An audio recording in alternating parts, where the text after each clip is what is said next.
Assalamualaikum warahmatullahi wabarakatuh. Alhamdulillah hil wahidil qahar al-azizil ghaffar mukawwiral layla wan nahar tazkiratan lidawil qulubi wal absar. Asyhadu an la ilaha illallah wa asyhadu anna sayyidana Muhammadan abduhu wa rasuluhu la nabiyya ba'dah. Allahumma salli wa sallim ala sayyidina Muhammad wa ala ali Muhammad.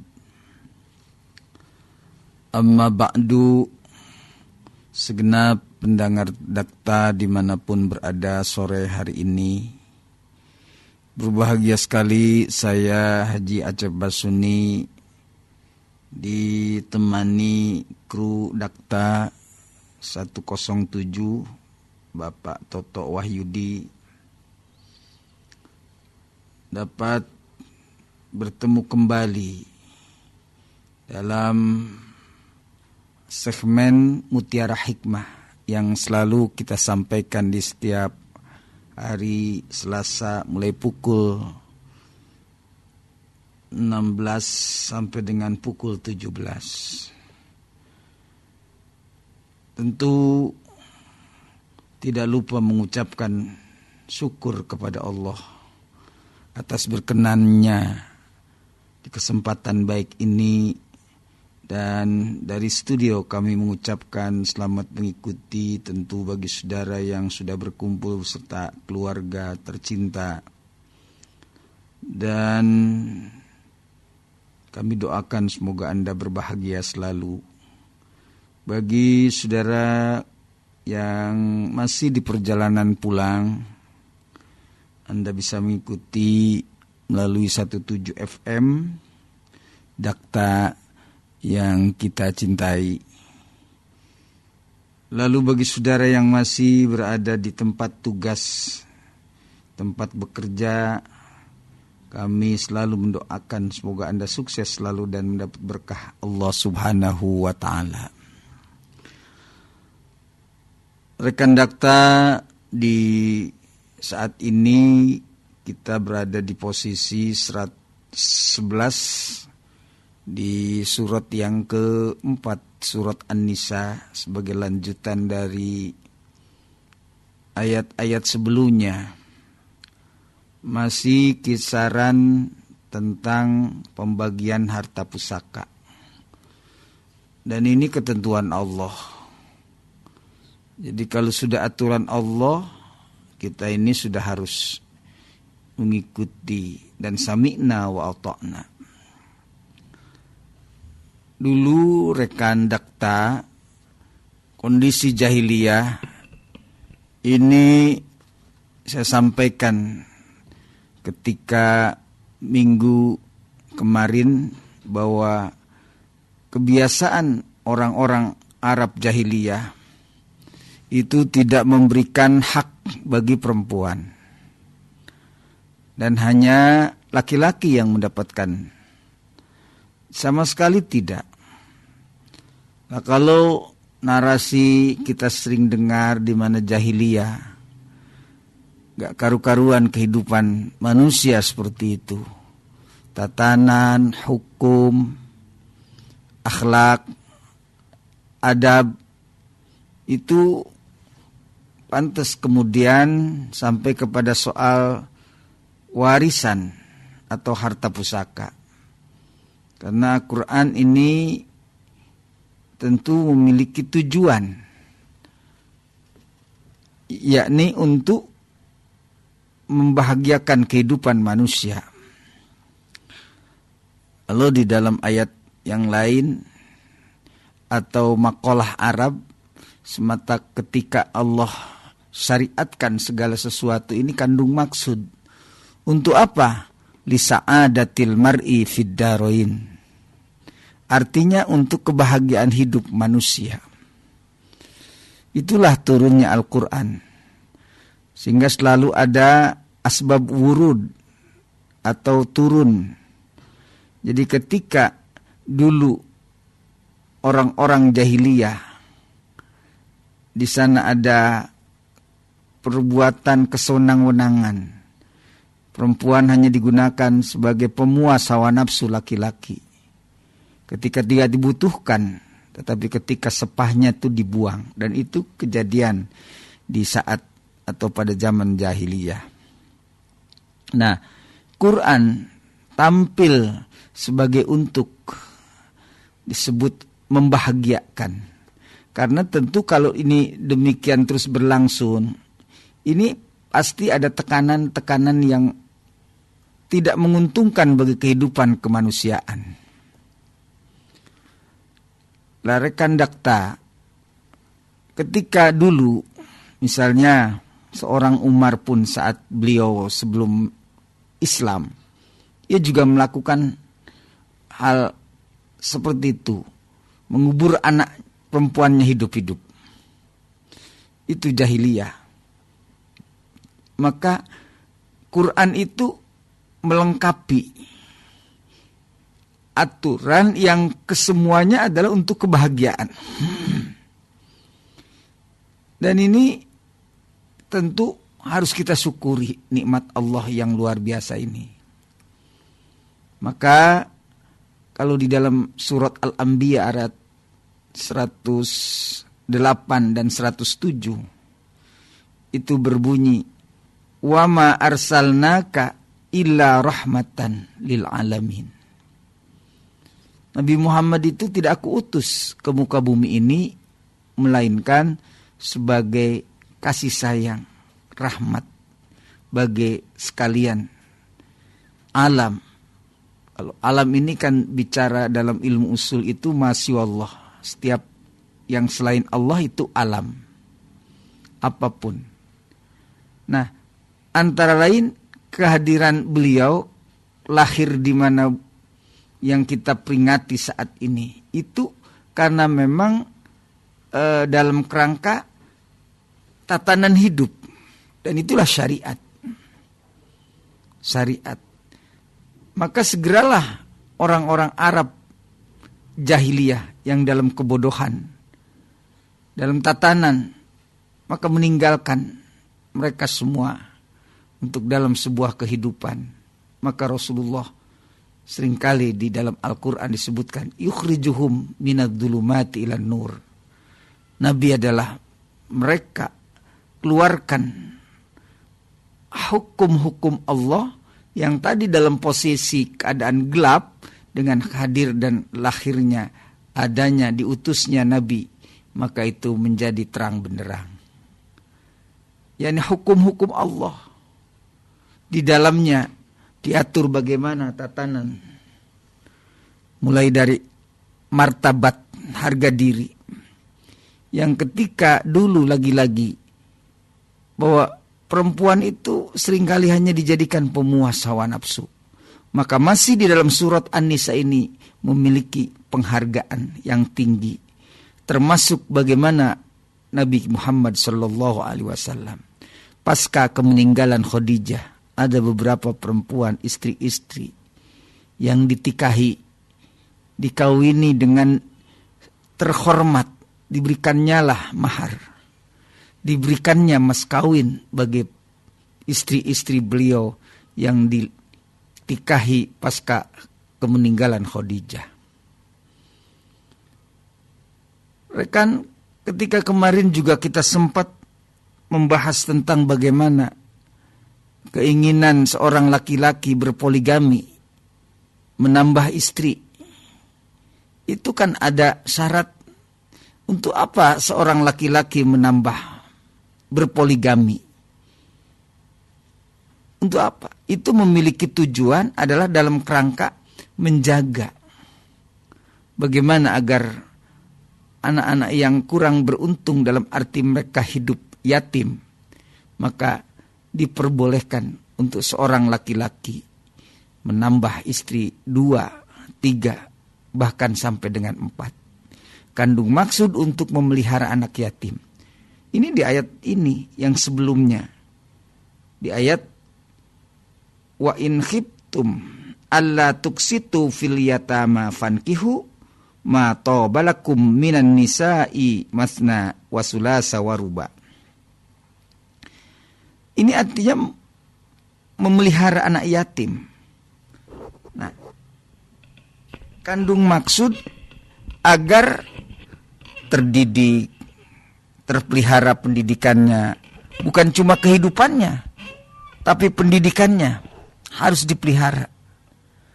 Nah, ketika anak itu ditinggalkan oleh orang tuanya, maka dia hidup dengan seorang ibu yang kemungkinan ia akan terlantar jika tidak ada seorang laki atau sosok yang bertanggung jawab. Maka akan sangat mungkin pendidikannya terlantar. Kehidupannya juga tidak terurus. Karena itu ketika dia memiliki seorang ayah yang baru, itu akan secara otomatis pendidikannya akan terurus. Kehidupannya juga terjamin. Nah, maka seringkali orang ini salah kaprah. Menikahi seorang perempuan berpoligami itu hanya sebuah sampai di hawa nafsu karena cantiknya. Bahkan ketika seorang janda yang cantik ketika memiliki anak banyak kadang kurang menarik. Oh enggak, masih ada yang kalau dimungkinkan yang cantik tetapi tidak punya anak dan punya kekayaan yang banyak, itu biasa. Orang di sana rebutan. Jadi berarti menikahi, mengawini seorang perempuan bukan karena adalah memelihara anak yatim, tapi justru di sana ada unsur hawa nafsu karena cantiknya. Bahkan ketika dilihat tidak ada pula anaknya, itu kadang mereka tidak jadi. Nah, ini aturan Allah, ketentuan Allah dalam kerangka menjaga, meningkatkan harkat serta martabat kehidupan manusia. Maka terpeliharalah para yatim, para janda yang dalam kehidupan dalam tanda kutip mereka karena ditinggalkan seseorang. Anaknya tentu menjadi yatim dan ibunya menjadi janda. Ketika ada sosok laki-laki yang tampil untuk menjadi penanggung jawab dalam hal kehidupan termasuk pendidikannya, maka menjadi terhormat harkat dan martabatnya. Jandanya pun ada yang melindungi karena ditikahi oleh seorang laki-laki yang tampil semata-mata untuk melindungi seorang janda dan juga seorang anak atau anaknya yang ada di bawah naungannya. Nah, ini sekalian. Nah, kemarin kita ayat di dalam ayat 9, 10 itu berbunyi A'udzubillahi minasyaitonir rajim. وَلْيَخْشَى الَّذِينَ لَوْ تَرَكُوا مِنْ خَلْفِهِمْ ذُرِّيَّةً ضِعَافًا خَافُوا عَلَيْهِمْ وَلْيَتَّقُوا اللَّهَ وَلْيَقُولُوا قَوْلًا سَدِيدًا. Nah, ini artinya Allah menitipkan kepada anak-anak yang secara kebetulan tidak memiliki orang tua, bapak. Maka harus ada kekhawatiran kamu meninggalkan generasi yang lemah. Lemah dalam pengertian lemah iman, lemah pengetahuan, pendidikan, terlebih lemah ekonomi. Nah, ini harus dijaga. Sebagai Allah sampaikan, hendaklah kalian takut meninggalkan generasi yang hidup berikutnya dengan generasi yang lemah. Ini titipan dari Allah kepada tentu orang-orang yang diberikan keberuntungan, kekayaan, daripada kekayaannya mubadir, tidak digunakan untuk hal kebaikan, silakan. Ya, untuk menambah istri, karena di sana tentu ada ladang amal. Apalagi kalau istrinya itu memiliki anak yang banyak. Seorang jandanya yang memiliki anak yang banyak, dia tikahi. Tujuannya tidak ada lain, untuk menjaga. Maka berbuat adillah di sana sebagai ladang dakwah. Saya juga berkali-kali saya sampaikan di kesempatan lain, ketika seorang laki-laki ingin menambah istri, berpoligami, maka itu sejatinya diperhitungkan. Ketika yang muda memiliki anak 5 dan dia dari yang sepuhnya punya anak 5, berarti 10. Dengan ibunya 2, berarti 12. Lah kan ini ladang amal yang luar biasa. Dengan menambah istri dan sekaligus anak-anak yatim yang dia pelihara, di situ ada ladang pahala yang luar biasa. Sekaligus dia memiliki tanggung jawab 12 daripada istri dan juga anaknya. Ini rekan, ini yang harus diperhatikan. Jangan kemudian anak-anak yang lahir yang kurang beruntung ini menjadi generasi yang lemah karena tidak ada yang bertanggung jawab atas kehidupannya. Maka ketika ada seorang laki-laki yang tampil untuk tadi memelihara ibunya, sekaligus yatikah dan juga memelihara anaknya, yang akan terjaga pastinya pendidikannya, imannya, karena sudah dengan secara otomatis pendidikannya, tentu ekonomi, ilmunya akan terjamin, sehingga terhindar daripada meninggalkan generasi yang lemah. Nah, lalu rekan dakta, bahkan di sana ada ancaman dari Allah. Kalian jangan sekali-kali berani memakan harta anak yatim. Nah, tentu dalam hal ini lagi-lagi persoalan Allah menitipkan itu. Bahkan diancamnya oleh Allah bagi orang yang secara berlebihan memakan harta anak yatim. Disampaikan di sini di dalam ayat 10. Innalladzina ya'kuluna amwalal yatama zulma. Sesungguhnya orang-orang yang memakan harta anak yatim secara membabi buta, zalim, tanpa pemikiran, tidak terukur, bahkan zalim, itu apa yang dimakan? Innama ya'kuluna fi butunihim naro. Yang dia makan itu adalah api neraka, tentu dalam perutnya. Berikutnya dia akan masuk ke dalam neraka karena dia memakan harta anak yatim. Ini masih kisaran yatim. Maka berikutnya ayat yang akan kita bahas di sore hari ini, yakni ayat 11, di mana Allah mensyariatkan, yusikumullah, Allah mensyariatkan kepada kalian tentang anak-anak fi auladikum. Anak-anak, tentu anak-anak yang tadi menjadi peliharaan orang tua sambung, alias dia memelihara yatim.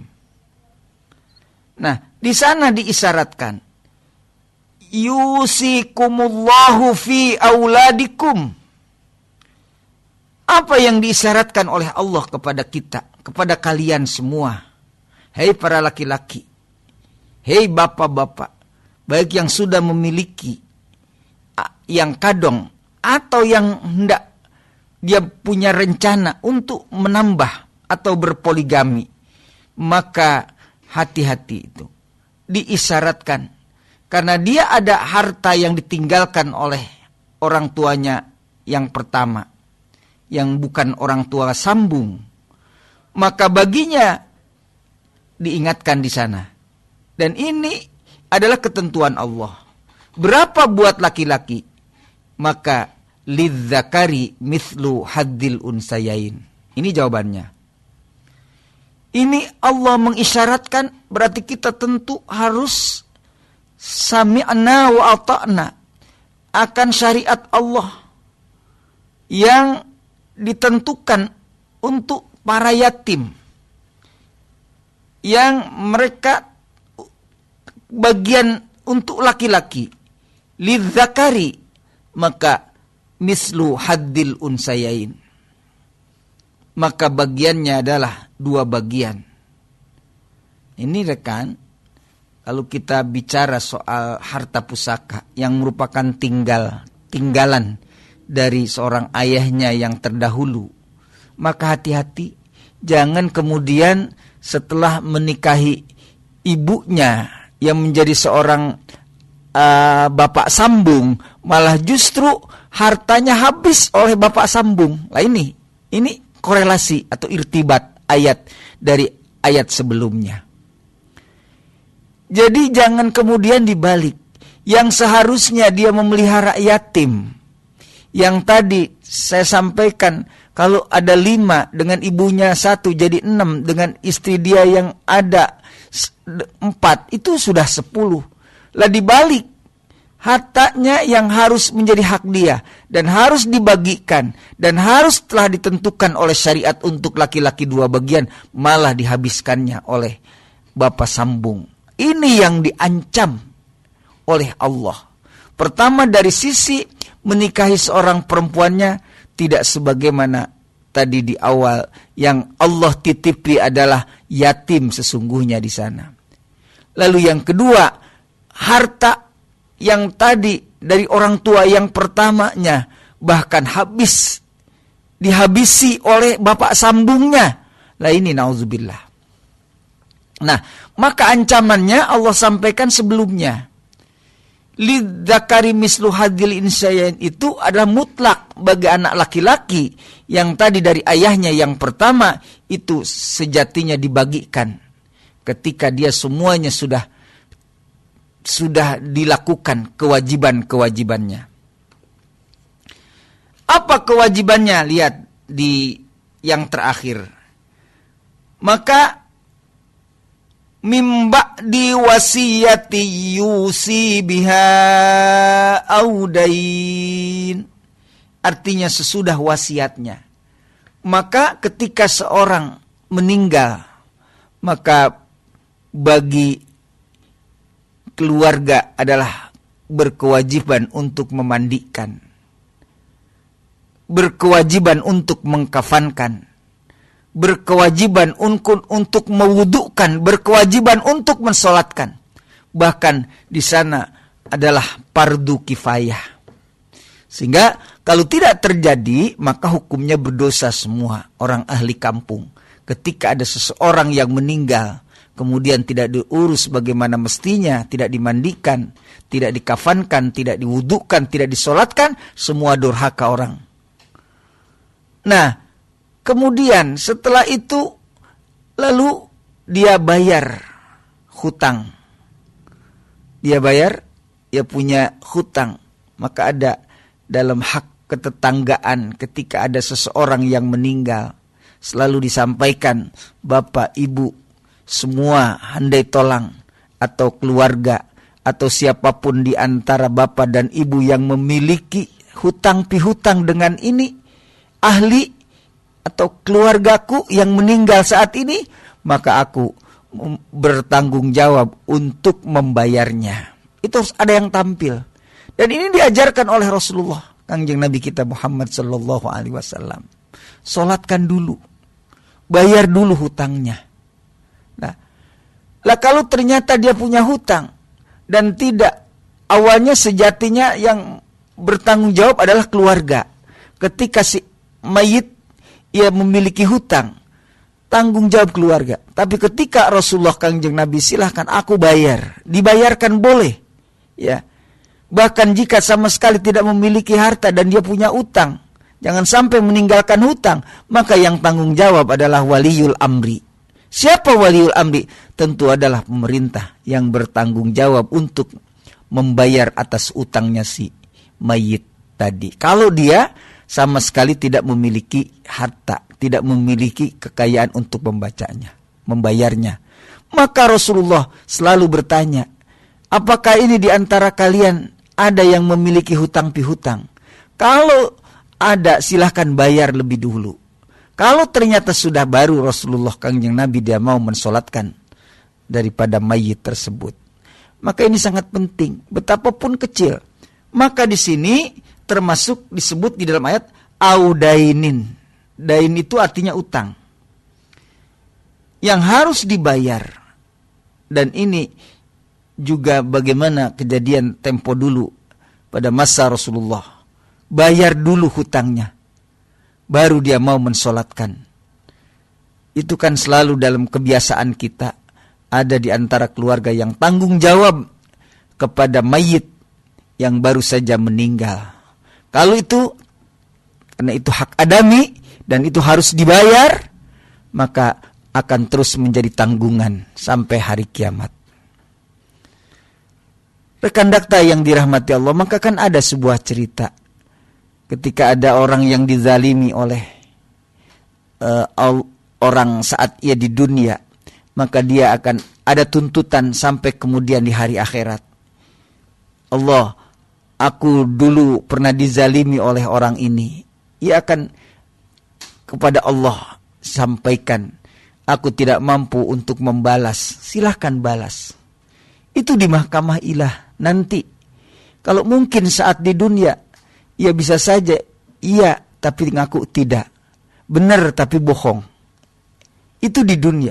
Tetapi ketika di mahkamah ilah, maka di sana kita berhadapan dengan paslil qada yang benar-benar bertanggung jawab. Siapa di sana? Di hadapan Allah Subhanahu wa ta'ala. Maka silahkan dibayar. Maka kalau ketika si ahli itu tidak memiliki kebajikan, tidak memiliki uang untuk membayarnya hutang, maka pada akhirnya aku lemparkan ini kejelekan aku. Aku lemparkan dosa-dosa aku. Aku bebankan dosa-dosa aku kepada orang ini karena dia dulu tidak mampu membayar. Dulu dia menzalimi aku tidak mampu membalasnya dulu di dunia. Saat di dunia orang boleh jadi dia tidak mampu membalas, tapi pada saat di hadapan Allah semuanya terbuka. Oh, bisa, iya. Tapi mana yang bisa untuk ketika kita akan bawa ternyata tidak ada yang dibawa. Maka hanya ada perbuatan secuil kebajikan. Maka secuil kebajikan itu juga tidak akan bisa membayar atas utangnya ketika dia di dunia. Lalu apa yang terjadi? Turiha, kemudian dilemparkan kejelekannya kepada orang tersebut yang dulu pernah menganiaya dia ketika dia berada di dunia. Lalu berikutnya wasiyatin. Ada wasiatnya. Apa wasiatnya? Berupa, anakku, di sana ada wakaf yang aku sudah wakafkan, aku sudah berikan untuk masjid, untuk sarana ibadah. Itu diluluskan terlebih dahulu. Jangan kemudian dihilangkan. Jangan kemudian dimanipulasi bahwa tidak ada wasiat ayah di sana. Itu manipulasi namanya. Padahal setelah jelas, apalagi rekan, maka sekarang ada pembenahan dari pemerintah terkait wakaf. Maka ada Badan Wakaf Indonesia. Ini menertibkan sehingga jangan kemudian terjadi wakaf itu yang oleh orang berikan kepada masyarakat kemudian digugat. Kemudian lebih lagi ketika dia sudah mahal tanah itu yang tadinya wasiat, maka wasiatnya tidak dilakukan. Dan ini kategori berdosa. Dan dia harus bertanggung jawab di hadapan Allah Subhanahu wa ta'ala. Mimba di wasiyatin. Nah, kalau dia ketika dulu pernah berwakaf kepada musola, kepada masjid, kepada madrasah, atau kepada sarana ibadah, maka itu harus terlebih dahulu diluluskan wasiatnya. Oh, aku menjadi saksinya bahwa ayah pernah mewakafkan 1000 meter, pernah mewakafkan 500 meter, pernah mewakafkan 200 meter untuk masjid, untuk musola, untuk madrasah. Silahkan luluskan lebih dulu. Keluarkan itu wasiatnya daripada orang tua. Jangan kemudian karena tanah sudah hebat, sudah wakaf, bahkan akhirnya diperjualbelikan. Na'udzubillahi min dzalik. Nah, ini ketentuan dari Allah yang disebut dengan mimba di wasiyatin yusa biha audain, yang telah diwasiatkan oleh si almarhum untuk madrasah, untuk musola, untuk masjid. Lakukan lebih dulu. Setelah kita membayar semua hutang-hutang, aba'akum wa abna'akum, dan anak-anak mereka, itu diwasiatkan, dibayarkan. Ini aku bayar. Nah, karena itu ketika dia tidak mampu membayar, ya kita misalnya husnudon, ya kita bisa misalkan dengan kata-kata terima kasih bila telah mengibrokkan, bila telah membebaskan hutang ayahku, atau hutang istriku, atau hutang anakku, dan sebagainya. Kalau itu dia telah bebaskan, ucapkan terima kasih. Dan andaikan tidak, tetap harus kita sampaikan bahwa jika ada hutang pihutang dengan tetangga dan handai tolan atau siapapun, di kesempatan ini saya tampil untuk siap membayar atas nama keluarga almarhum. Nah, itu sejatinya rekan dakta yang dirahmati Allah. Lalu kemudian ketentuan yang tadi di awal merupakan Allah mengisyariatkan untuk laki-laki 2 bagian, untuk perempuan 1. Lah ini rekan, memang di akhir zaman, sebagaimana telah saya sampaikan, ilmu yang paling terdahulu Allah angkat, ilmunya adalah tentang bagaimana pembagian harta pusaka. Seringkali di antara kita semuanya kami bagi secara merata. Semuanya satu. Laki dan perempuan sama. Lah ini rekan dakta, apalah artinya lidzakari mithlu haddil unsayain? Buakal laki-laki adalah 2 bagian. Kenapa? Karena dikatakan di dalam surat yang lain, bima faddalallah. Ada juga dengan kata-kata di dalam surat An-Nisa pula, ar-rijalu qawwamuna 'alan nisa. Laki-laki itu adalah merupakan pemimpin, qawwamun, atas perempuan. Karena wajar kalau kemudian bagian laki-laki menjadi 2 bagian dibanding dengan perempuan. Ketika anak kita memang benar semua, tapi kita bagikan secara merata semuanya satu, ini berarti melanggar aturan asli dari Allah Subhanahu wa ta'ala. Suka ataupun tidak, tetap laki-laki harus 2 bagian. Belum lagi di sisi lain, di sana ada apa yang disebut dengan nihlah, apa yang disebut dengan mahar. Itu adalah merupakan mas kawin yang menjadi kewajiban bagi seorang laki-laki untuk memberikan mas kawin kepada perempuan. Ini memang bukan rukun rekan. Bukan. Tidak ada terkait dengan sah tidaknya sebuah pernikahan tanpa mahar pun. Tetapi di sini adalah merupakan kewajiban yang harus dikeluarkan oleh seorang laki-laki. Dan itu mahar. Sehingga mahar dalam sebuah pernikahan wajib hukumnya bagi laki-laki. Dan itu kenapa kemudian laki-laki memiliki hak 2 bagian bagi perempuan. Ini baru satu rekan. Yang ditentukan Allah, laki-laki wajib memberikan mahar kepada perempuan. Lah kalau kemudian ternyata satu ketika di akhir ada ketidakberesan lalu kemudian menjurus kepada perceraian antara seorang atau antara pasangan tadi, maka berikutnya seorang perempuan harus juga diberikan yang namanya mut'ah. Dari mana itu mut'ah? Mut'ah itu adalah sebuah penggembira yang harus dikeluarkan oleh seorang laki-laki yang ia telah menolak istrinya. Lah, ini semua dari laki-laki. Wajib hukumnya.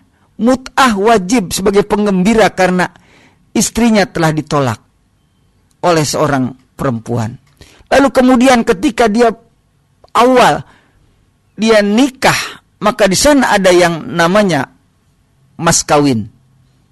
Mas kawin itu diberikan bukan sebagai rukun, benar, dan tidak tergantung dengan syarat sah nikah. Karena dalam syarat nikah itu 5, nganten laki, nganten perempuan, wali, saksi, ijab, kabul. Tidak ada yang namanya mahar, tapi itu nikahnya si fulan tanpa adanya mahar, maka pernikahannya adalah dosa. Tidak menjadi ma'ruf. Karenanya itu adalah semua kembali dari sisi filosofi laki-laki yang harus memberikan, mengeluarkan atas mahar. Laki-laki yang harus mengeluarkan mut'ah kepada seorang istri yang telah ditolak atau telah dicerai. Rekan dakta, ini rupa kemudian yang ketika Allah tentukan bagi laki-laki adalah 2 bagian. Falidzakari mislu haddil unsayain. Buat laki-laki adalah 2 bagian. Jadi tidak benar kalau kemudian semuanya anak bapak akan bapak berikan sama karena haknya, enggak gitu. Nah, di dalam Al-Quran jelas ini adalah aslinya. Kalau kita kemudian misalnya ada pandangan lain, tetapi yang penting jangan kemudian kita menghalalkan seolah-olah, membolehkan seolah-olah. Tapi juga memang ada syarat. Ketika dia mau membagi rata, satu semuanya baik anak laki-laki maupun anak perempuan, maka itu disebutkan atau disebutnya namanya hibah. Dan hibah itu mutlak ketika harus seorang laki-laki atau bapaknya seorang ketika dia hidup. Itu baiknya, karena memang pada akhirnya kembali kepada kekuasaan orang tua laki-laki, yang ketika anaknya mau dibagikan secara merata pun hak, tetapi aslinya tetap bagi laki-laki adalah 2 bagian. Tidak kemudian semua anak bapak lalu bapak berikan semua satu, laki maupun perempuan. Ini rekan, ini menyalahi. Apalagi kalau itu harta pusakanya telah dia ketika sudah tidak ada, maka itu menjadi tirkah, artinya peninggalan. Dan tirkah secara mutlak tadi 2 bagian untuk laki-laki. Lah, fa in kunna nisaan, maka bila di antara mereka ada anak perempuan paukos nata ini, lebih dari 2 paukos nata ini, itu berarti 3, 4 dan seterusnya. Palahunna, maka bagi para istri sulusa umatarok, maka 2/3. Ini bagiannya ketika seorang anak perempuan meninggalkan anak perempuan yang menjadi tinggalan daripada almarhum lebih dari 2, maka baginya adalah sulusa ma taroka. Ini rekan dakta. Dan ini ketentuan Allah. Hak daripada pembagian waris atau disebut dengan harta pusaka. Tadi pertama mau dicatat bahwa ketika bagian untuk laki-laki dia mutlak harus 2 bagian dibanding dengan perempuan. Perempuan 1, laki 2. Kenapa? Kandung maksud tadi merupakan tanggung jawab yang di dalam atau pada laki-laki itu sangat luar biasa. Maka termasuk ar-rijalu qawwamuna 'alan nisa. Ini juga tinjauan kenapa kemudian laki-laki mendapatkan hak 2 bagian dari perempuan. Lalu kemudian yang kedua, dan ketika anak-anak perempuannya itu ternyata lebih dari 2, maka ia bagiannya adalah sulusa ma taroka. Wa in kanat wahidatan falahan nisfu.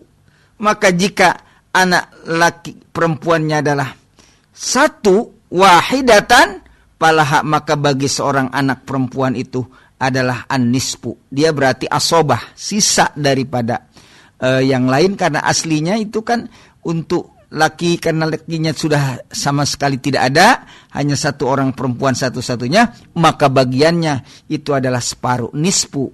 Tidak sebagaimana ketika aslinya di awal bahwa laki-laki 2 bagian. Itu jika para anak-anak ya dia banyak juga yang lainnya, yakni dengan perempuan. Wali abawaihi likulli wahidam minhumas sudus, dan bagi ibu dan bapaknya di setiap salah satu di antara mereka keduanya apa yang menjadi hak dan bagian dia? As-sudus, yakni 1/6 mimma taroka, dari apa yang ditinggalkan, apa yang menjadi harta pusaka tinggalannya adalah harus 1/6 mimma taroka in kana lahu waladun, jika di antara mereka ada memiliki seorang anak laki-laki. Berarti disebutnya adalah asobah. Fa illam yakun lahu waladun, maka jika di antara mereka adalah satu pun tidak ada. Fa illam yakun lahu waladun, maka wawarisahu, pembagian warisnya menjadi abuhu, milik bapaknya, dan pali ummi, bagi ibunya adalah as-sulus, 1/3 bagiannya. Ini rekan merupakan pembagian yang telah disyariatkan oleh Allah, bukan persoalan suka dan tidak suka, tapi ini ketentuan yang harus dipegang. Lah rekan dakta, ini memang semua kandung maksud tujuan adalah semata-mata untuk keadilan. Tidak sebagaimana tempo dulu orang-orang jahiliyah, maka ini turun sebagai kritik buat kebiasaan orang-orang jahiliyah yang mereka membiarkan para perempuan tidak mendapatkan bagian daripada warisan atau tinggalan daripada seorang ayah atau siapanya yang meninggal, rekan dakta. Maka ini keadilan yang telah Allah tentukan di dalam syariat, yang mensyariatkan untuk kebahagiaannya manusia, rekan dakta. Dan ini berikutnya adalah faridotan, apa? Ketentuan minallahi, daripada Allah. Jadi ini ketentuan Allah, bukan ketentuan manusia. Kalau ketentuan manusia itu pasti soal suka dan tidak. Itu kalau ketentuan manusia. Tetapi karena ini ketentuan Allah, faridotan dan kewajiban, kita tinggal sami'na wa ata'na, mengikuti aturan tersebut, mengikuti ketentuan Allah tersebut. Bagi laki-laki 2 bagian, bagi perempuan adalah 1. Ini adalah merupakan pembagian harta pusaka aslinya. Jadi tidak kemudian ada perkataan, oh kalau begitu tidak adil. Ini tidak. Jadi laki tetap harus 2 bagian dan perempuan 1 bagian. Ini adalah merupakan keadilan yang telah Allah sampaikan di dalam ayat ini. Lah karena itu maka kita mengambil hikmah dari pembagian harta pusaka ini. Untuk laki-laki 2 bagian, untuk perempuan 1, dan bagi seorang yang memiliki anak banyak di antara 2 di atas itu 3 dan seterusnya, maka pembagiannya adalah bagi dia adalah 2/3. Tetapi bagi dia yang memiliki anak hanya 1, maka dia adalah 1/2, palahan nisfu. Dan bagi ibu dan bapaknya, di antara mereka keduanya adalah as-sudus, yakni 1/6 daripada tinggalan harta pusaka tadi. Maka ini adalah ketentuan atau syariat yang telah Allah tentukan, yang harus kita ikuti. Rekan dakta, memang di akhir zaman ini termasuk hal jarang yang kemudian seorang ustadz yang ikut membagikan atas ini yang disebut dengan zawil furud, zawil arham, mana bagian laki-laki yang telah ditentukan oleh Al-Quran, mana pula bagian daripada keluarga yang arham, daripada seibu dan sebagainya. Ini ketentuan daripada Allah Subhanahu wa ta'ala, dan kita tidak boleh kemudian suka dan tidak suka. Aku tidak mau karena tidak adil misalnya. Ini tidak boleh terjadi. Karena itu sudah semua Allah mengaturnya dengan segala filosofi, dengan segala dasar hukum yang sangat itu berkeadilan, terutama bagi laki-laki. Tadi sudah selalu disampaikan bahwa ketika Allah menentukan untuk laki-laki 2 bagian, karena di dalamnya adalah kandung maksud dan tujuan bagi laki-laki adalah memiliki tanggung jawab yang ganda atas dirinya. Maka tadi dengan saya sampaikan, saya contohkan ketika dia memberikan mahar kepada seorang perempuan pada saat pernikahan, maka itu menjadi kewajiban bagi seorang laki-laki. Dan kalau tidak dilakukan itu, maka pertikahannya hukumnya adalah dosa. Walaupun tidak terkategori dengan rukun daripada pertikahan, karena rukun nikah itu di luar daripada mahar. Tetapi berikutnya yang kedua, ketika dia ternyata berakhir tanpa harus tidak lanjut, alias mereka adalah ada yang namanya bercerai atau ditalak, maka berikutnya perceraiannya juga harus berkonsekuensi. Dia memberikan mut'ah, penggembira kepada seorang istri atau perempuan. Dan ini menjadi konsekuensi bagi seorang laki-laki. Sehingga wajar kalau kemudian Allah menentukan bagi laki-laki 2 bagian dan bagi perempuan 1. Rekan dakta yang dirahmati oleh Allah, yang ini tentu adalah merupakan judul pembagian tentang harta pusaka yang insya Allah ini masih kita akan berlanjut, karena nanti akan sampai kepada ayat 12 dan bahkan 13. Ya, ini tentang pembagian harta pusaka. Termasuk besok pun juga kita akan menyampaikan tentang bagian-bagian dari tirkah atau tinggalan dari seorang yang meninggal. Rekan dakta yang dirahmati Allah, ini yang bisa saya sampaikan, tentu mudah-mudahan bermanfaat buat kita semua. Tentu yang datang dari Allah hanya yang benar, dan dari pribadi saya mohon dibukakan pintu maaf. Wallahul muwaffiq. Assalamualaikum warahmatullahi wabarakatuh.